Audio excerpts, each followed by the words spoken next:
The Science of Magic with Gwilda Wiyaka is largely an opinion talk show. All opinions, comments, or statements of fact expressed by Gwilda Wiyaka's guests are strictly their own and are not to be construed as those of the Science of Magic or endorsed in any manner by Gwilda Wiyaka, REL-MAR McConnell Media Company, its affiliated networks, stations, or employees.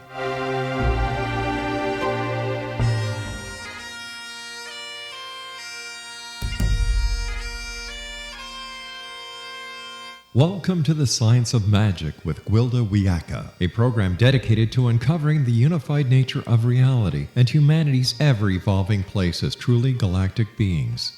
For more information on the Science of Magic with Gwilda Wiyaka, visit us online at www.thescienceofmagic.net.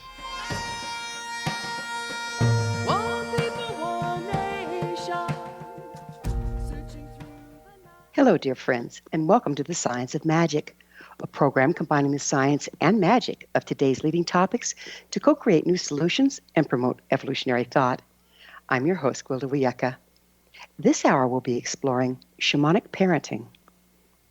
Creative dreams and vivid imagination seem to be standard issue for young children, the very traits that make for creative adults and exceptional human beings. We desperately need brilliant, inspired leaders for tomorrow to create solutions for the problems that we've produced today. Children are naturally shamanically gifted. Through their imagination, they create a matrix at the quantum level for reality to form around. In short, they can perform magic.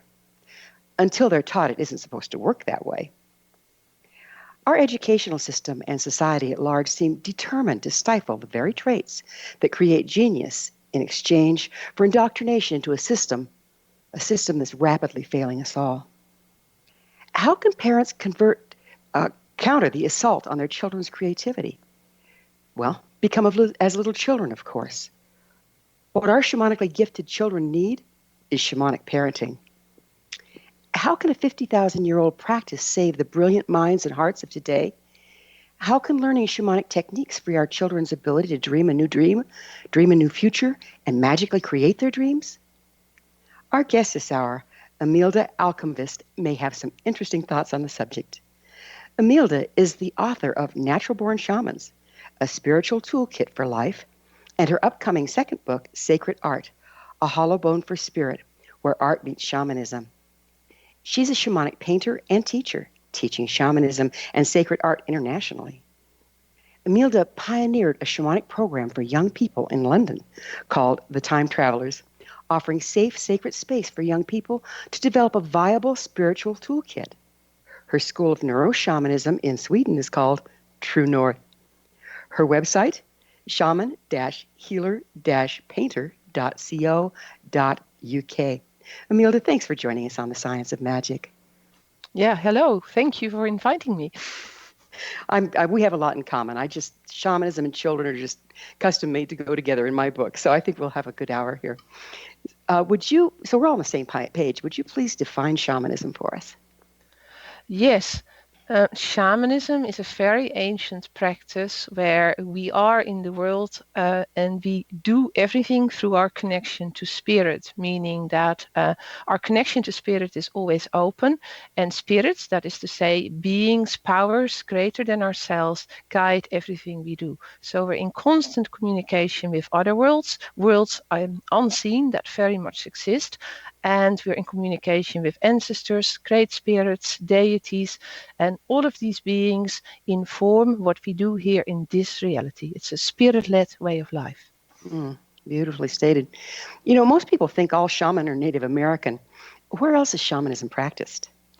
All over the world. It's actually the birthright of any culture, like absolutely anywhere in the world, like any continent, anywhere you go. If you go far enough back in time, you're going to find shamanic cultures that were there before the cultures that might be there today. So it really is the birthright of all human beings.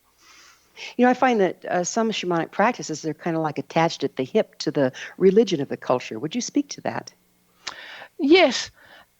It can be so, and I personally see that as a bit of a kaleidoscope, that shamanism has never been a unified practice all over the world. It developed probably in an interconnected but independent way on all of these continents and in all of these locations.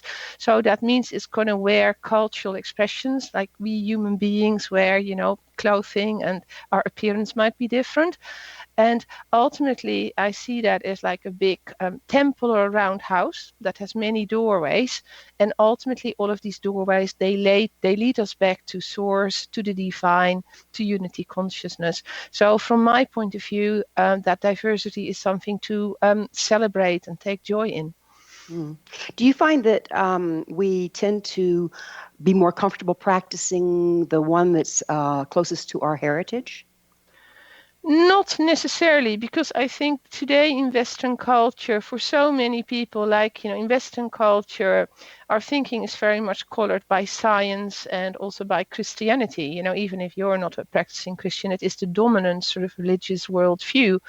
And then what happens, because we have become so cut off from our heritage, a lot of people then start looking for spirituality elsewhere. So, for instance, there is a big phenomenon of, say, Europeans or Americans, going to do work with Native Americans, or they go to South America and maybe do ayahuasca ceremonies or other things. So what I observe is that often people will go maybe on one of these trips or work with a teacher really far away, and that opens the work up for them. So there is great value in that. But then at some point, the question needs to be asked, what is your own heritage? What is your own lineage?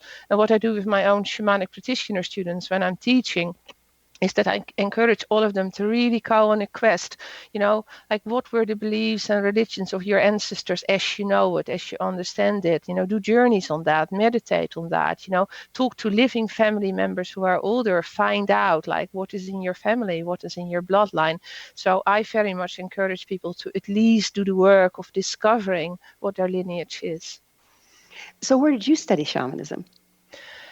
In many places. The spirits called me to Sweden, like when I was very, very young, 19 years old. And I'd been brought up a Roman Catholic. And then I met my husband, who is Swedish. And during my first time in Sweden, the Norse gods came and they grabbed me in a way that was a complete shock, but also very, very beautiful. So since that time, I've worked very closely with the Norse gods. And that's why I'm starting the school in Sweden now, as you were saying. But I've also studied with some, teachers of core shamanism. So both in the UK, I've studied with Sandra Ingeman in the United States and a number of other teachers. They're all honored and listed on my website, like all of them. And I am at the moment a teacher of core shamanism as well, because, for people who do not know what their own cultural lineage is, it is a good way in, because it is like a neutral practice that allows you safe ways in and out. But for me personally, my own work is now shifting more towards Norse shamanism again, because for me, that's where it started. And that's the place my soul calls home. Well, Michael Harner was the one that created core shamanism. He was an anthropologist, I believe. Yeah, he was. And he actually died on Saturday. He just died. Oh, no, I'm so sorry to hear that. It's a good moment to honor him for a moment, for all the gifts he made to our world. He just very recently died. Yeah. Bless his heart. Yeah, he traveled all over the world putting himself through Lord knows what kind of initiations. He did. Collecting all the practices, and then kept only what they had in common and created the core practice. And that's great, because you're not appropriating ceremony, and it's common to all of us. Yes, that was his great vision. And though it will always remain a little bit controversial, where, some people will have different opinions on that, and that is fine. But it is my firm belief that, he gave us a set of tools that have absolutely changed and transformed and improved the lives of many people. In truth, I believe that these tools have saved the lives of people. I've seen that in healing work and courses I have taught, that it's turned people away from a complete crash course. And it sort of turned him back to spirit. So I think we absolutely need to honor him for a moment in this interview. Absolutely. Absolutely. So how did you become interested in working shamanically with children? Well, I am a mother. I'm a mother of 3 boys. And you poor thing. No, I'm a very lucky woman. And then I started doing some shamanic training in the United Kingdom at these shamanic intensives. And then I would come home to my 3 boys, who were then like, all 3 of them under the age of 6 or something. Mm-hmm. So they were quite young. And then I would come home and tell them, like, Mom, where have you been? So I tell them a little bit about what I had been studying. And then they would come in and say, oh, so you've been to that place. But Mom, are you aware there's also this place and that place? Oh, yeah, Mom, you can do this. But there's like 10 other things you could be doing. And it's like, hang on, wait a minute. I've just returned from working with a, really well-known, wonderful shamanic teacher. And here I come home. I'm getting the master class from my own kids. You got to, I'm going to have to pick up on children and them teaching us what we need to know about shamanism on the other side of a quick break. But it is a fascinating subject, one of my absolute favorites. So it is that magic moment, and it's time for a short break. First, let me tell you about an exciting upcoming provision for those interested in spiritual evolution and personal empowerment, shamanic style. Shamanism, Art of the Ancients, Key to Tomorrow, and Children of Tomorrow, Galactic Gatekeepers, are revolutionary, affordable series of online classes designed to guide and support you and your family during these times of transition. They'll be coming soon to findyourpathhome.com, so stay tuned to be the first to experience these amazing classes. Again, that address is www.findyourpathhome.com. Imelda and I will return shortly, so don't you go away. Remember, you can always listen to episodes free of charge on our website, thescienceofmagic.net. This is The Science of Magic with Gwilda Wiyaka on the X-Zone Broadcast Network, www.xzbn.net.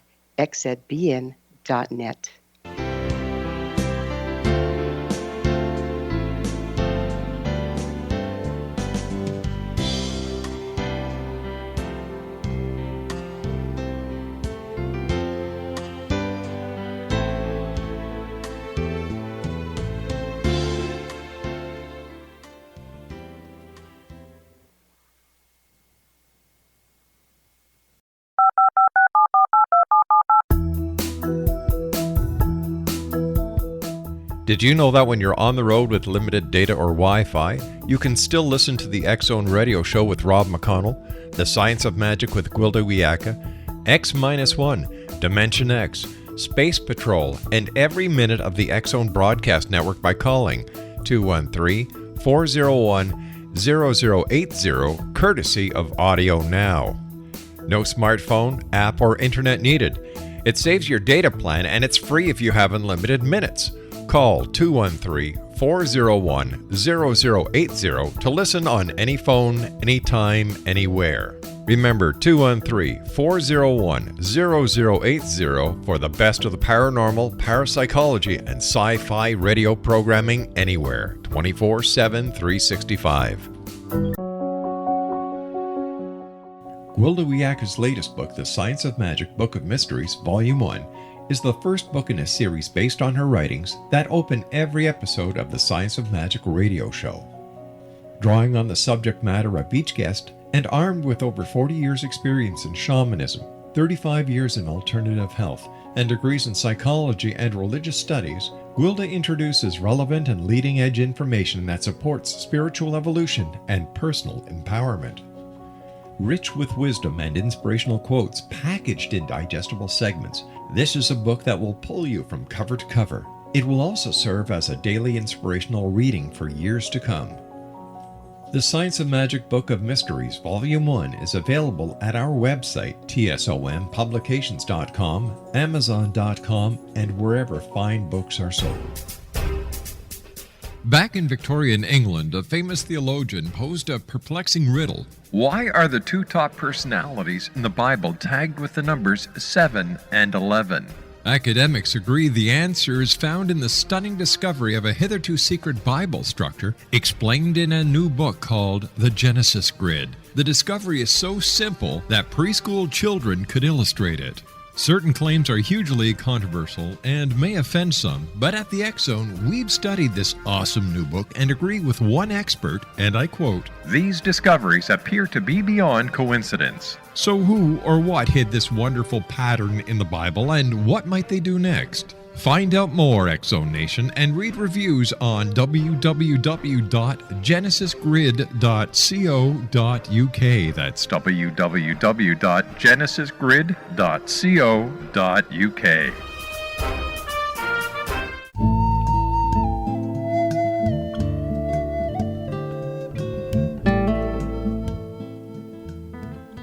Welcome back. This is the Science of Magic, dedicated to unification and evolution of consciousness. I'm your host, Gwilda Wiyaka. Our guest this hour is Imelda Almqvist, author of Born Shamans, a spiritual toolkit for life, and her soon-to-be published book, Sacred Art, A Hollow Bone for Spirit, where art meets shamanism.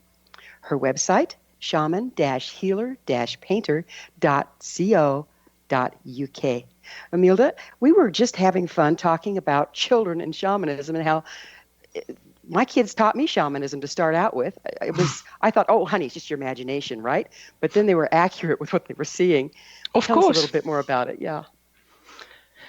Yeah, that's why I've given my book the title Natural Born Shamans, because I truly believe that, we all start life as magical children, natural born shamans, and very young children naturally operate in the zone we're talking about, where we're feeling the interconnectedness of all of life, and, magic comes very naturally to us.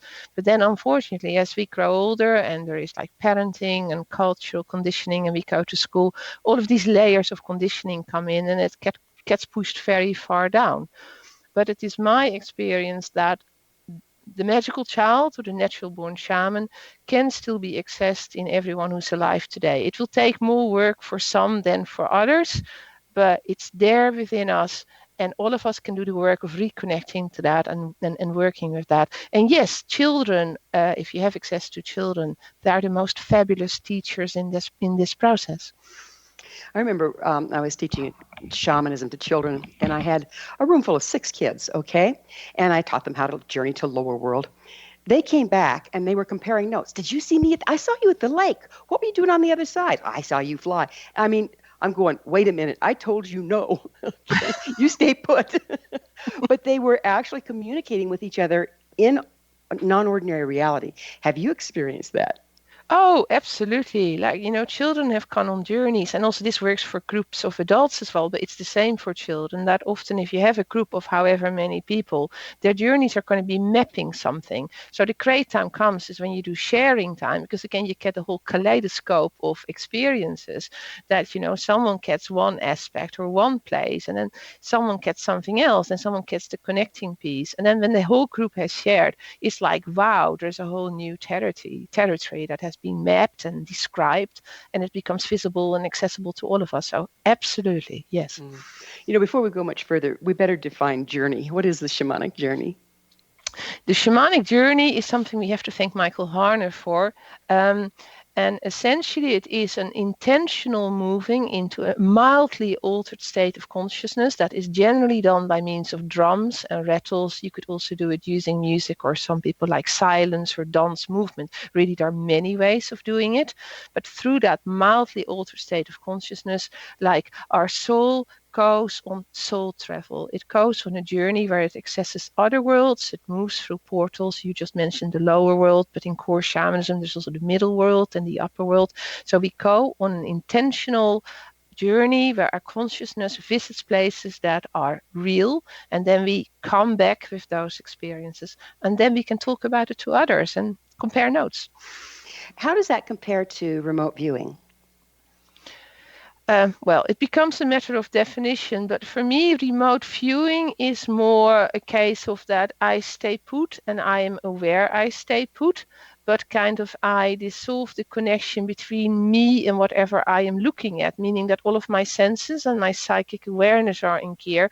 So I wouldn't go on a journey for that, but I'd kind of like open the portal between me and whatever person or location or situation I am connecting to. And then the spirits would like move that into view, and then distance would dissolve. It would be like I am there and I would see what is happening there. It's a slightly different way of working. How do you feel about permission? Like, if we can do that, that could be pretty violating if we don't have permission. Well, absolutely. There is such a thing as voyeurism, and one should never use shamanism for voyeuristic means, obviously. And that's also, you're right, why in shamanism in any form of spiritual work, like any school of thought, permission is an absolute key issue. So you never do work for anyone without their consent. You don't even pray for anyone without their consent, because prayer is a form of energy work. You're certainly not going to go and check on people, unless there is a crisis on it needs to be done. But even then, what we teach in shamanism is, if you're in a kind of, like, say someone is on a life support machine, or say an accident has happened and you don't know what has happened to a person. So shamanism teaches that when you cannot communicate with the person in ordinary reality, like you and me are talking now, you can always do a journey where you talk to the higher self of the person. So outside time, you talk to their higher self, the piece of them that is outside time and contactable. And then you ask for permission there and then you follow whatever you get. If you're not sure about it, you ask for a second opinion. You ask a colleague to also go in and make the same journey, just to be absolutely sure that that is the guidance you're receiving. You're getting a green light or a red light. Yeah. Very, very well put. So what results have you seen from teaching the children shamanic techniques? Well, what I've mostly seen is that I have been learning a lot of new shamanic techniques, and I've certainly done, I've done things with them. People can read that in my book, like from all over the world. I've tried to make it, because also I work in London, which is a very multicultural place. So I have children in my group from very different backgrounds. And so I've certainly introduced mainstream tools to them, and they have done very well with that. But they've always taught me more in return. But some applications, like the children in my group have, for instance, used shamanism to sort out situations in school where bullying occurred. And that's like one example. We even made a film about that, which people can see on YouTube. But that's like a very, very concrete thing that, there was a period where it was a new school year and all the kids in my group went back to school, or even they had new schools. And several parents contacted me and said, like, bullying seems to be an issue, or intimidation. Can you do a session on that as they go back to school? So I did that. But then the really important thing is for me not to think, oh, I'm the shamanic teacher, I'll tell you what to do, because then they do not own it. So it's more a case of, I open the sacred space and, I hold the container. But then I say to the children, please go to your own spirit allies, using the means available to you, because they've been doing shamanic work for a while. And you ask your spirit allies what can be done about bullying. And then again, when you have a larger group of children, and maybe at that point I had 8 or 9 children for that session, they all come back with something slightly different. And all of the things they bring back, is the kaleidoscope again, are all viable tools. So in a relatively short session, you suddenly have like 8 or 9 very viable techniques that really all children, if they're open to it, can use to resolve bullying type issues. And all adults can use in the workplace or in their families. It's amazing, because it's kind of like we are left with rituals for shamanism. And yet now, because of the ability for us to journey in present time, instead of relying on what our ancestors came up with, we can create living shamanism again, so that we're creating solutions for today's problems with a toolkit, as you said, from the skill set. I think that's really exciting. Yeah, and I love the way you put it. I love the phrase living shamanism, because that's what it is and what it needs to be. Like, it cannot be like a dead practice we revive. For it to be contemporary, it needs to be completely in the moment, like you say, and it needs to address the issues that people face today, because otherwise it's not like they're not going to get the most from it. Yeah, the techniques that have been handed down are viable, but they were created at a different time for a different people. And there's a lot of complaining about appropriating ceremony. Well, when you can journey for yourself, you really don't have to appropriate. It's given to you as you need it, when you need it.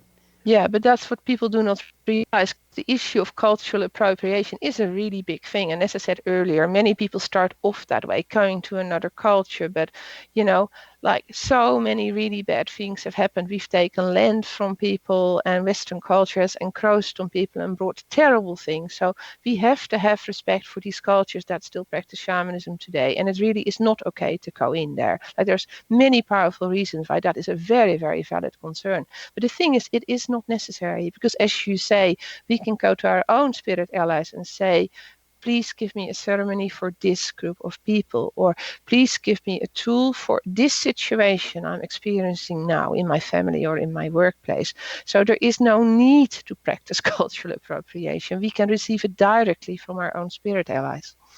And that's so important because you're getting something custom made versus patching something together that wasn't yours to start with. Absolutely, yeah. Yeah, yeah. So when we're starting to learn to journey, how do you suggest people learn to do that? What's a good resource? Well, there are many out there. There are drumming tapes, there are online courses, there are books. I mean, there is so much available. I know Sandra Ingeman teaches a really good shamanic journeying course on the Shift Network. And also I think recordings have been made so you can access it even if you weren't on the course at that time. But also many teachers of shamanism offer introduction courses. So what I would say is rather than experimenting on your own, I think the best thing to do is commit to an introduction course with a teacher of good reputation, someone who is experienced, and allow that teacher to take you through some of the key things. And then by the end of one day or even 2 days, you have this marvelous toolkit. But also in those courses, and I teach them myself, there is an emphasis on safety as well. You tell people what is the safe way and the respectful way of doing things. And also there are ways of doing things that are less safe. So that's where you need a teacher for a moment. And then once you've got that and you sort of know what the rules and boundaries are, then off you go and the whole universe is open to you. Well, we'll pick up on safety issues shamanically on the other side of a break, but it is that magic moment for another break. Imelda and I will return to our discussion on the other side of this break, so you stay right there. Don't miss all the wonderful things we have to offer on our website, your resource for creative solutions in a changing world, thescienceofmagic.net. This is The Science of Magic with Gwilda Wiyaka on the X-Zone Broadcast Network, www.xzbn.net.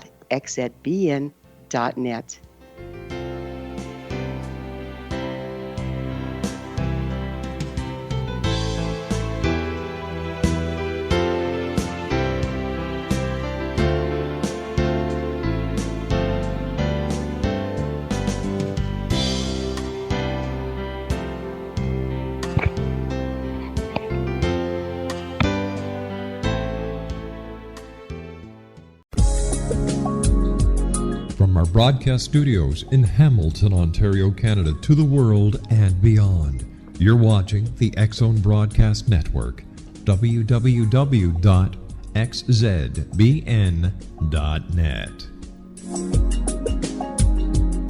AVS Media Den.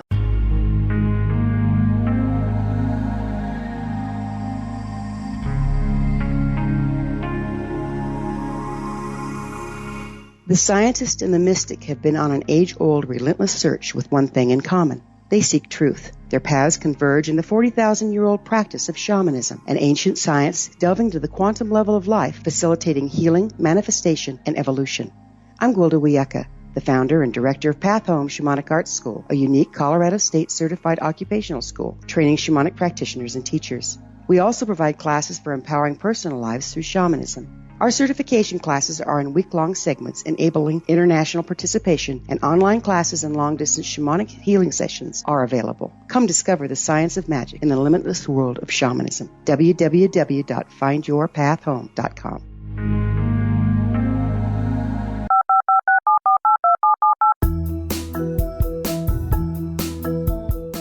Did you know that when you're on the road with limited data or Wi-Fi, you can still listen to the X-Zone Radio Show with Rob McConnell, The Science of Magic with Gwilda Wiyaka, X-1, Dimension X, Space Patrol, and every minute of the X-Zone Broadcast Network by calling 213-401-0080, courtesy of Audio Now. No smartphone, app, or internet needed. It saves your data plan and it's free if you have unlimited minutes. Call 213-401-0080 to listen on any phone, anytime, anywhere. Remember 213-401-0080 for the best of the paranormal, parapsychology, and sci-fi radio programming anywhere, 24/7, 365.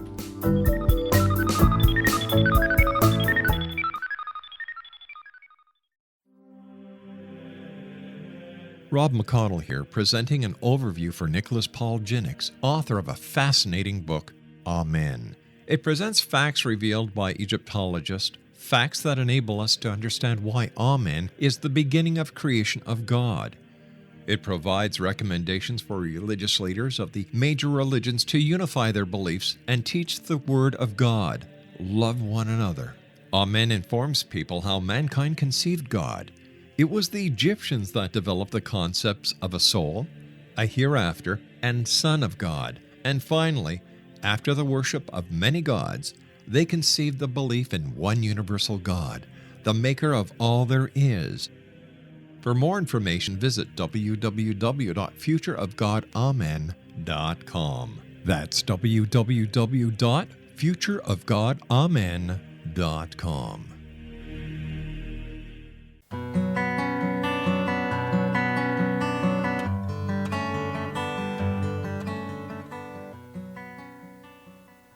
Welcome back. This is the Science of Magic, a place where magic and science come together to promote enlightenment. If you enjoy all the wonderful topics on our program, visit my blog to ask questions and share thoughts as the adventure continues at our website, thescienceofmagic.net. I'm your host, Gwilda Wiyaka, and our guest this hour is Imelda Almqvist, author of Natural Born Shamans, a Spiritual Toolkit for Life. Her website is shaman-healer-painter.co.uk.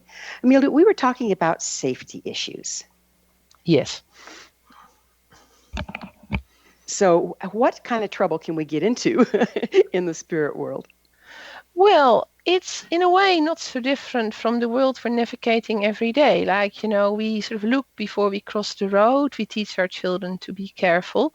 And it is really the same thing with the spirit world that, for some people, there is this idea that spirituality is all about love and light. But in my experience, we have to deal with the shadow as well. And even within the spirit world, there are like places where it's really beautiful and safe to go, but there are also like places where you need to be a bit more careful. So the whole point of the safety guidance is like knowing how to go there and to come back. Like as a teacher, you don't want your students going off and not coming back. So you need to go in search of them and like drag them back to this reality. But it's also like so telling people, where you can go, and it is just beautiful. And children do this naturally. But also there are places in the spirit world where there is still a lot of like there are unresolved things or difficult things are cooking, and we just need to be aware of that. And if we do not have the tools to deal with that safely, then we just should not go there. And that's no different from like, if you live in a big city, you're not going to go for a midnight walk in the slums or in the ghetto. They're like places you should avoid because they're not the right place for you.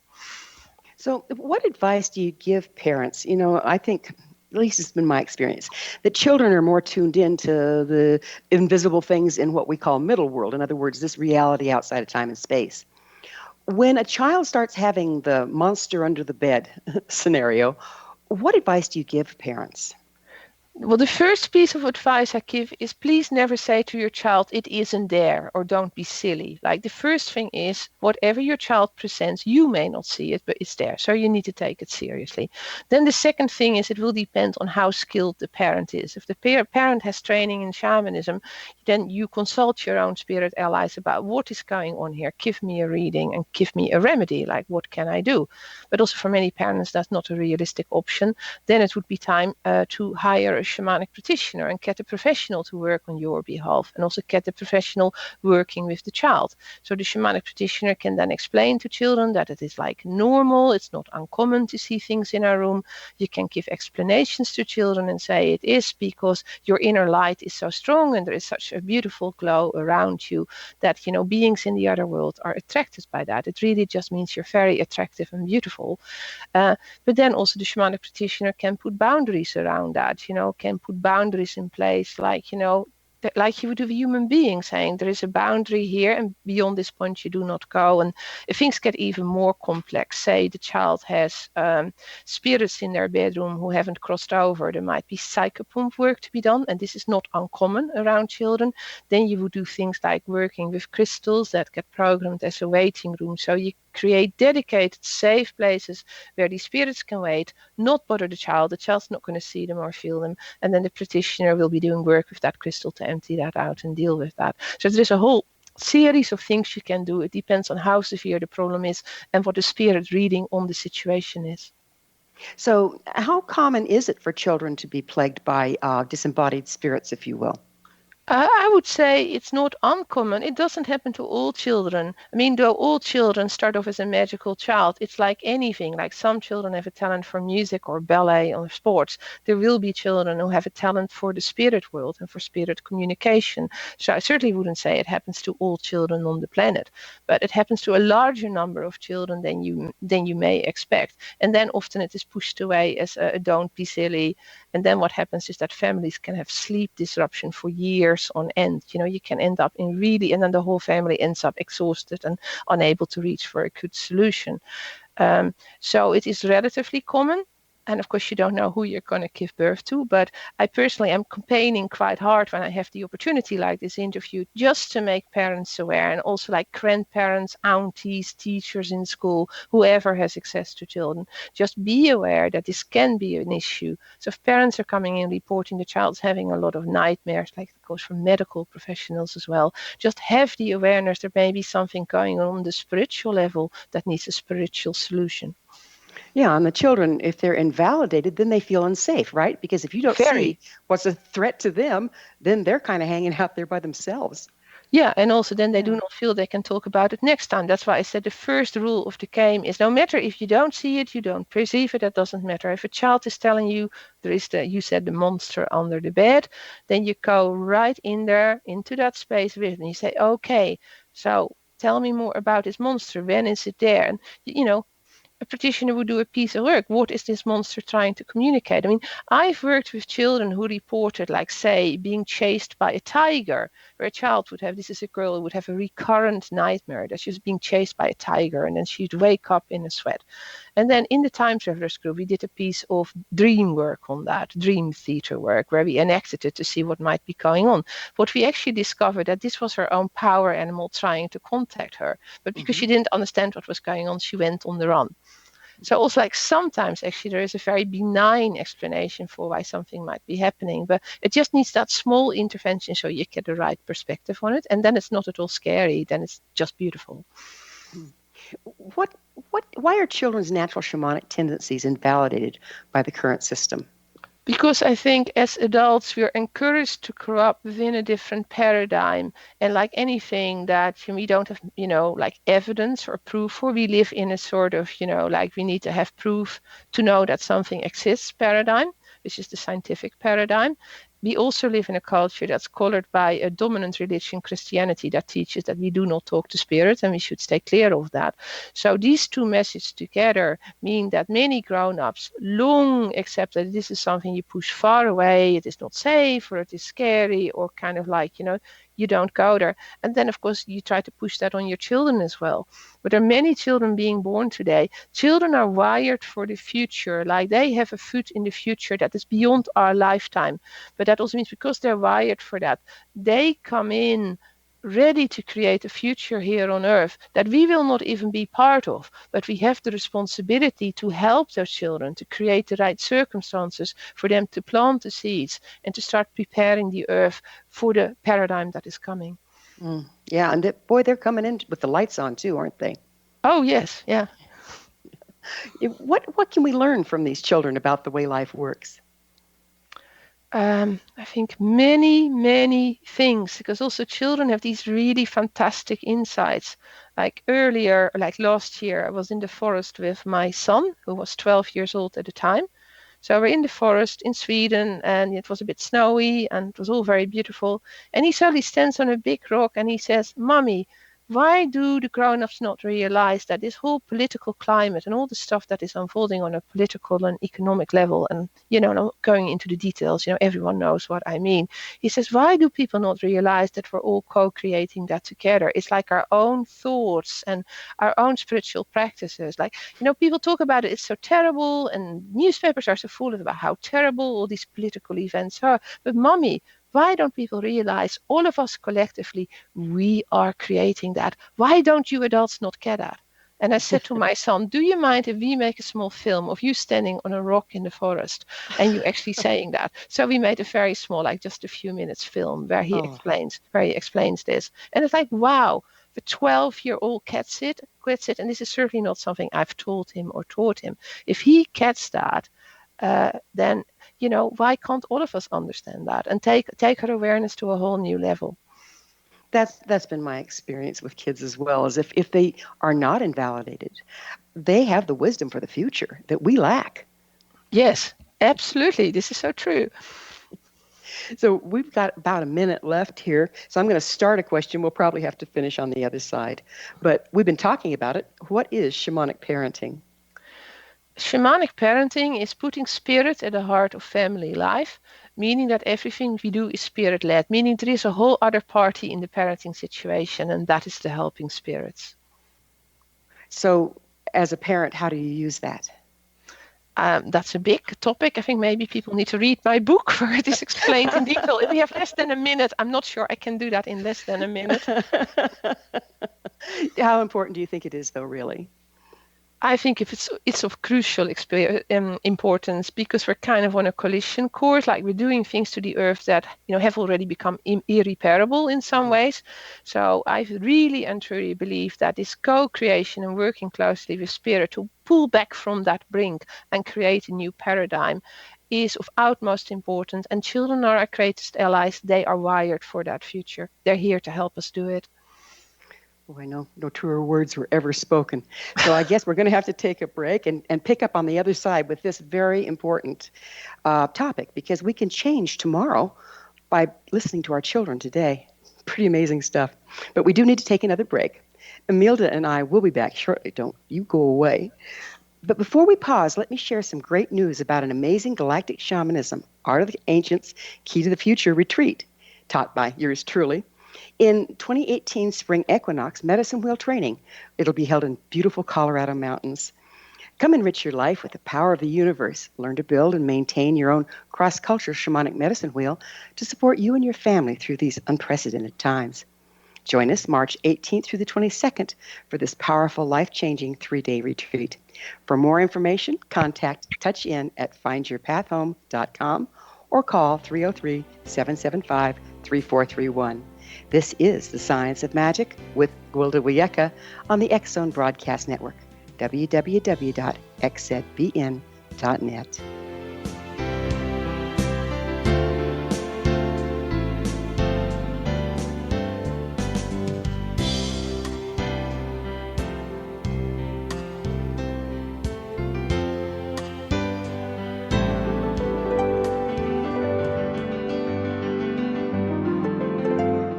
Named one of the world's greatest psychics, Elizabeth Joyce is now giving readings worldwide via Skype. Elizabeth Joyce is recognized for her clairvoyant ability to help find missing persons, her analysis of dreams, past life regression work, mediumship, and her accurate predictions. Elizabeth has been a frequent guest on the X-Zone radio show with yours truly, Rob McConnell, now for several years. For an appointment with Elizabeth Joyce, call 201-934-8986 or Skype at elizabeth.joyce. And for more information, you can always visit Elizabeth Joyce online at www.new-visions.com.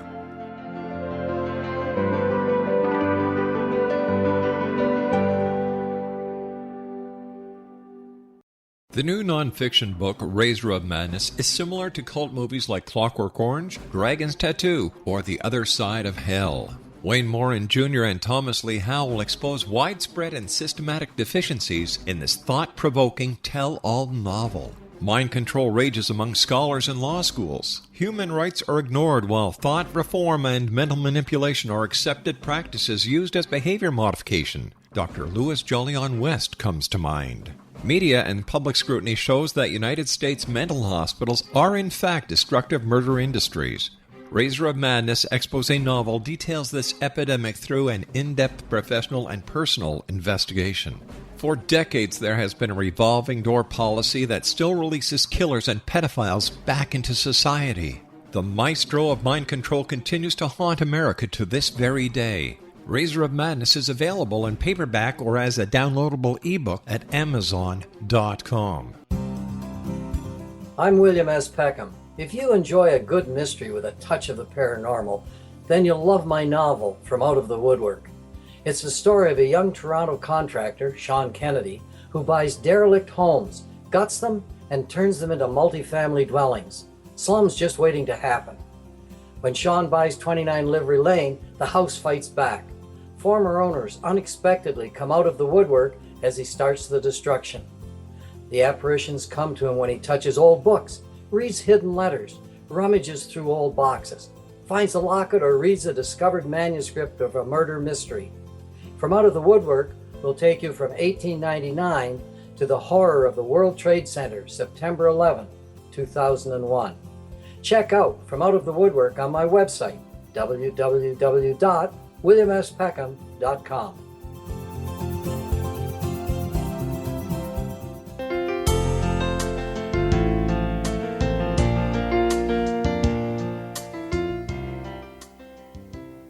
Welcome back. This is the Science of Magic, bringing together gifted people of service to the world. And I'm your host, Gwilda Wiyaka. What's up in your world? I always love to hear from my listeners. Email me at info@thescienceofmagic.net and suggest a topic or a guest that's on your mind. I'm sure we'll all enjoy them. Speaking of gifted people of service to the world, our guest this hour is Imelda Almqvist, author of Natural Born Shamans, a Spiritual Toolkit for Life. Her website, shaman-healer-painter.co.uk. Imelda, we were just about to get into some really interesting stuff about shamanic parenting. Yes, we were.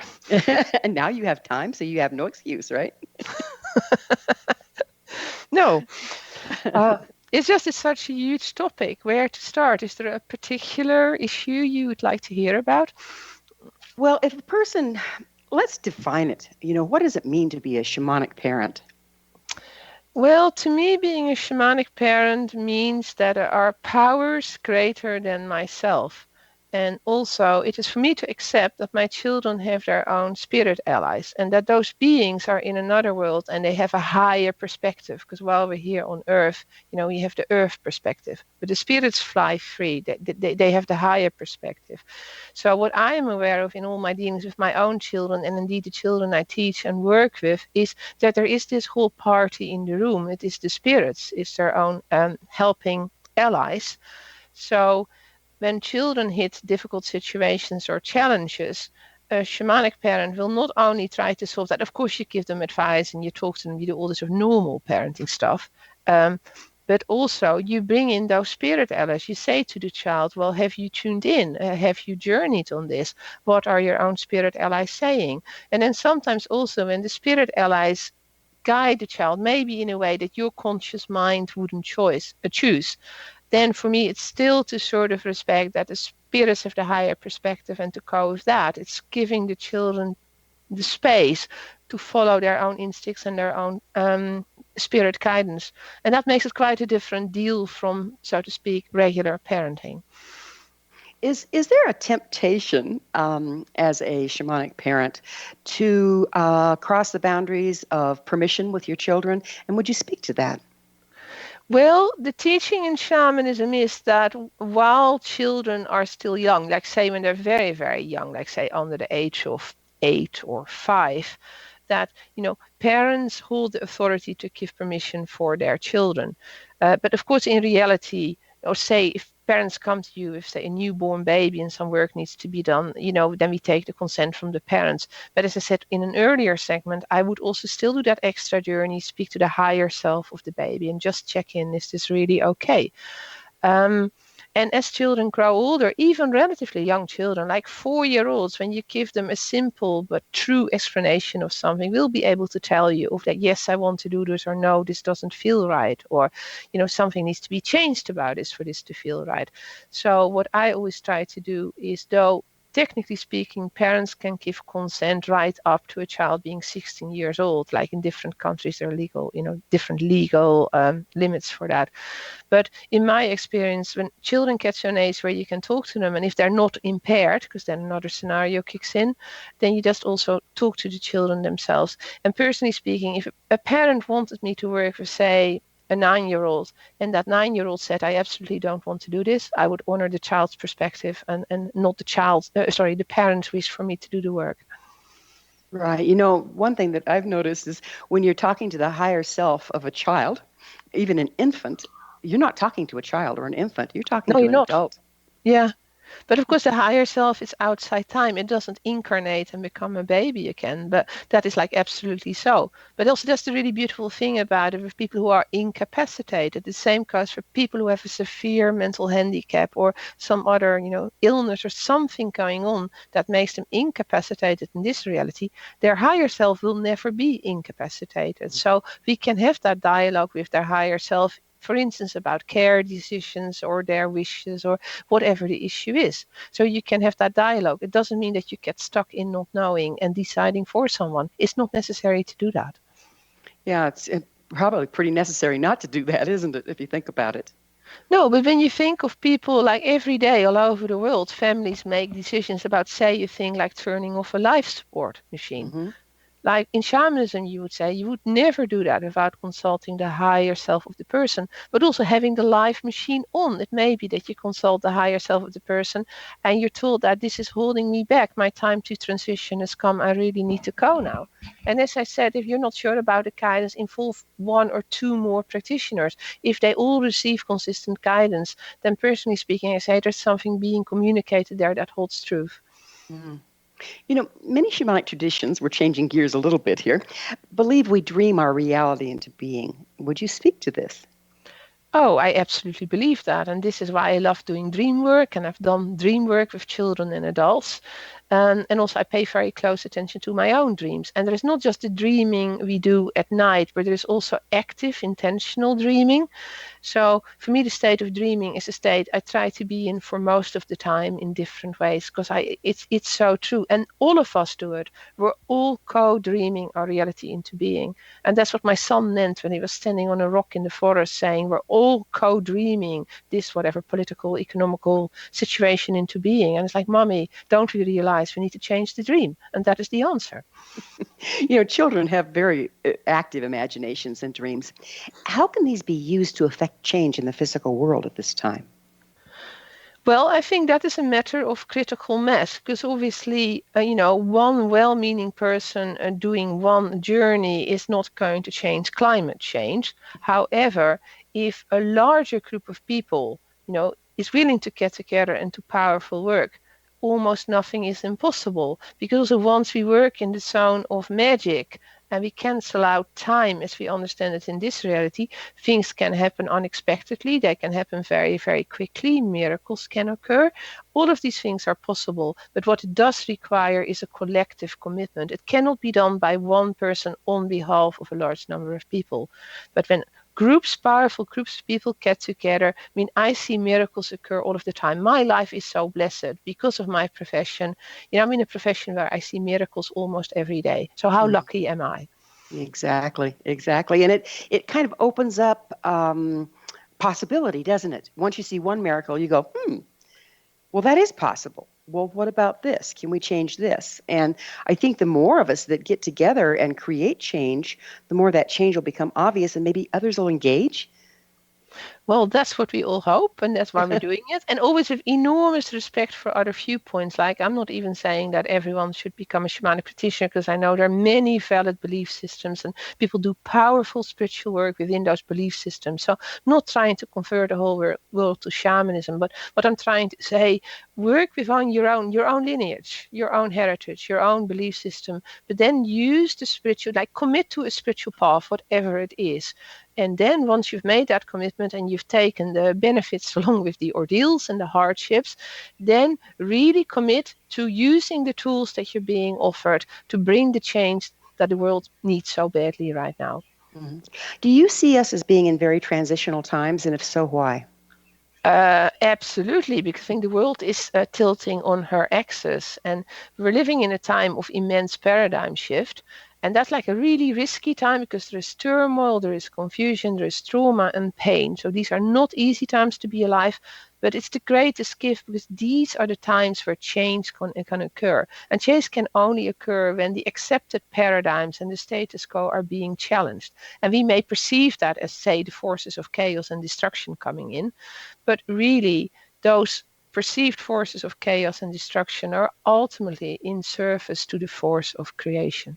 And if you can just hold that larger perspective that, the bringing in of the new, sadly, from a human perspective, requires a wiping out of the old. That is never going to be comfortable, and it's going to be really traumatic and painful some of the time. But if we could just hold on to that higher perspective and see it as in being in service to something better that is coming, then I do believe that we can collectively make this transition and go to the place where the world needs to go. It's rather like childbirth, isn't it? Yeah, very much so. I was saying in another interview last week, we're all collectively going down the cosmic birth canal and the contractions are getting stronger, and this is not comfortable. No, not comfortable, but I have great hope for the future. If you have one thing to say, real quickly, for parents about their children shamanically, what would it be?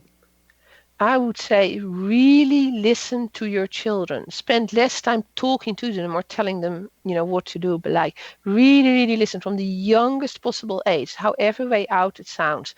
Really, really listen. Even make note of what they say. Keep a journal. Go back to it. Never say, oh, don't be silly. Say, tell me more, or I don't quite understand that. Can you explain to me how this works? And keep that dialogue open. Like for the rest of their lives, or the rest of your life. Probably it'll outlive you, but keep that dialogue open and really, really listen. Don't foist your own limitations onto them. Well, it's hard to believe, but we're already out of time, Imelda. Thank you so much for being on the show with us. Well, thank you so very much for having me. Our guest this hour has been Imelda Almqvist, author of Natural Born Shamans, a Spiritual Toolkit for Life, and her soon-to-be-published Sacred Art, a hollow bone for spirit, where art meets shamanism. Her website, shaman-healer-painter.co.uk. Remember to join our email family to stay abreast of all the exciting new things we have coming up at thescienceofmagic.net. This has been The Science of Magic with Gwilda Wiyaka on the X-Zone Broadcast Network, www.xzbn.net. Until next time, dear ones, may you be blessed with knowledge and comforted with love as you embrace your inner shaman. One people, one nation, searching through the night. One people, one nation, searching for the light. One people, one nation, coming from the stars. One people, one nation, to heal this earth of all.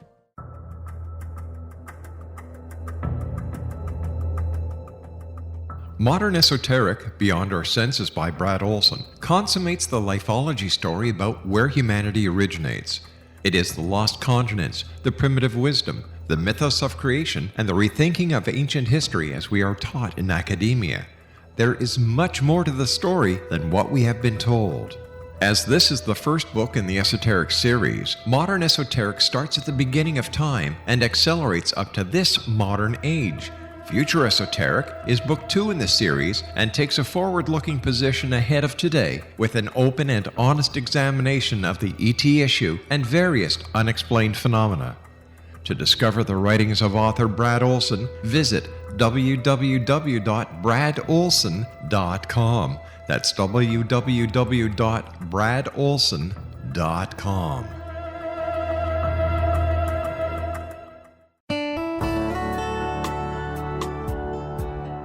Are you or is someone you know struggling with addictions, depression, anxiety, relationships, low self-esteem, lack of confidence, grief, success, and prosperity?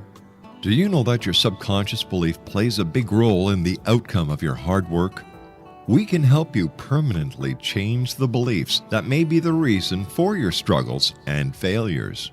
We care about getting you the return on your investment and the results you are looking for.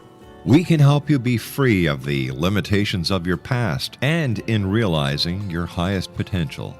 We work with people by phone and Skype. For more information, visit us at www.ritasoman.com. That's www.ritasoman.com.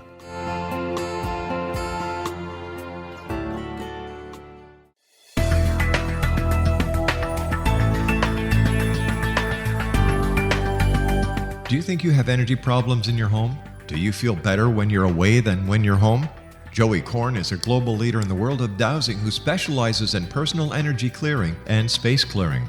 He can help you create an ideal energy environment in your home no matter where you live in the world. Learn about his remote spiritual house cleaning services and much more at www.dowsers.com.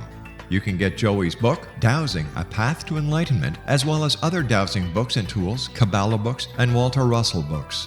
Joey's work is really amazing. Go to dowsers.com right now. That's DOWSERS.com or call 1-877-DOWSING. That's 1-877-369-7464.